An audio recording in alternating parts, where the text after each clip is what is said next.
a little display up in the top right-hand corner that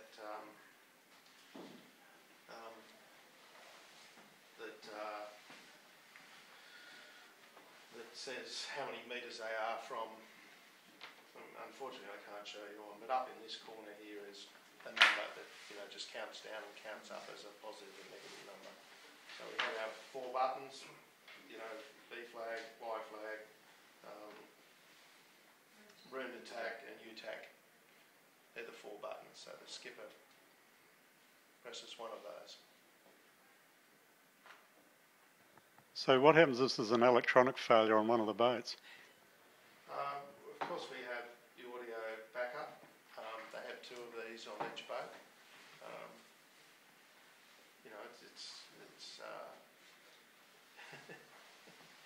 You mean if there's a boundary, and if we have a failure on our part, obviously we will have to change the racing conditions to do with the boundary. If we have a GPS boundary failure, obviously we'll have a course with no boundary. We'll go back to old style. Our alternative is, and maybe we may be laying buoys down the edge of the course like we do for the start of the Sydney Hobart race or something that is our backup, but they would maybe be trial. But look, so far so good. It's this is all the sort of stuff we need to work out over the next couple of years prior to the America's Cup, is working on our reliability and redundancy systems to deal with this style of racing. So Iain, are you outside the boundary, the light goes yellow, is that right? Or goes red? You go outside the boundary, you will get a text message on that device saying you've been penalised, and you will be radioed by the umpire to say you've received a penalty. And then what cancels it? I get a green light? Or? When they fall back behind the advantage line. So they've basically just got to slow down, and they can slow down in any way they like, but they have to drop basically a distance back. And then the moment the shoreside umpire's happy, he signals with a green light. That's right. Okay. Thank you. And basically, whenever there's a transmission either to the box or from the box, it lights up. There's 4 lights, so it indicates to draw attention. You've broken the boundary and you're getting a penalty, and then that'll stop and it'll go back when you've covered return. So I guess the next question is, how well is it working so far? It's working. But you've had it for the last 2 days working? Yeah, we've had it for the last 2 days. Oh, and look, I think that the largest difficulty we've had is everyone getting used to it. Where we've positioned them on the boat initially is probably not in the correct spot, and we're working as quickly as we can to, customise the positioning of these things and where the skippers sit, which is all slightly different, and whether some hike and some don't hike, and how far it is and how long their forearms are. It's hard. On the 45s with only 5 crew, these boats are very difficult to sail. So everyone's got a big job to do, and really the only person who can operate this thing is the skipper. So he not only has to steer the boat, which is, I think, concentration-wise very demanding, because not only got to steer it, they've got to keep the heel and trim and that windward hull just skimming the water to be getting the optimus out, let alone any of the other boat placement bits and pieces, and look at this thing. So look, it's getting very much like Formula One. We used to have a steering wheel that's got 900 functions on it. It's all part of the technology of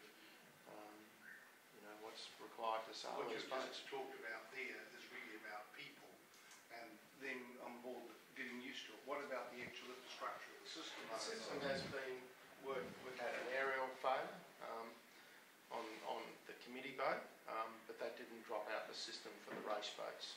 So part of our system dropped out. So the system's working, people are just got to get used to it. Yeah, the system is working. The boats are being tracked very accurately, and that's been consistent across 2 days.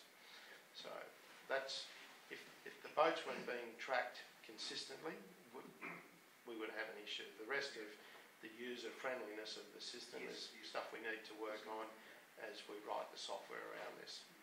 Bear in mind, the packaging of all of this starts with the design of the computer boards and the waterproof housing. This is quite an undertaking. And each boat will be different. I don't want to have it in a different way. Oh, well, that's only the positioning of That's that implement. Typically for the 45s, how wide are those boundaries going to be?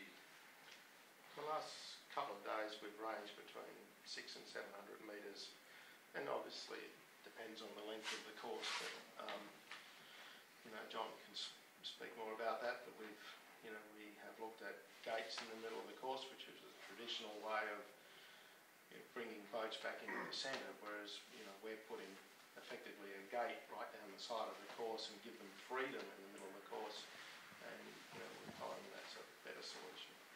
I think also as the testing goes on, obviously the windier it gets, the wider that gate's going to have to be, and we've got to determine what that is. And as it gets lighter, the gate can get closer.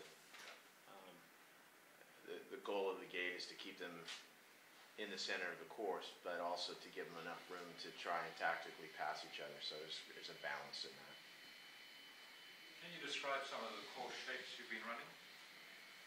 Yeah, for the most part, the first day we started out with a start line in the middle of the course. It was about a 1.5 mile beat. And as Iain indicated, we'd bring them back into the center, having them go through the start line, and then down to a leeward gate. We tried a few offset courses where we go to the windward mark and we put in a offset or reach mark, and we have a lot of work to still do on that as to find out what location is best. There's the question of how long that is as well. What sails do you challenge them by not having them put up the big sails on that first part of that reach, or make it hard enough they have to make a decision? And obviously as the wind increases or decreases, that placement of that mark is a challenge. And then we also looked at taking that mark out of the play. We moved the start line right up to 0.3 of a nautical mile to the windward mark. And that seemed to get all the boats to the windward mark at the same time, which is part of our goal. And then had a longer beat down, had them go back up to the windward again, and then finish at the gate.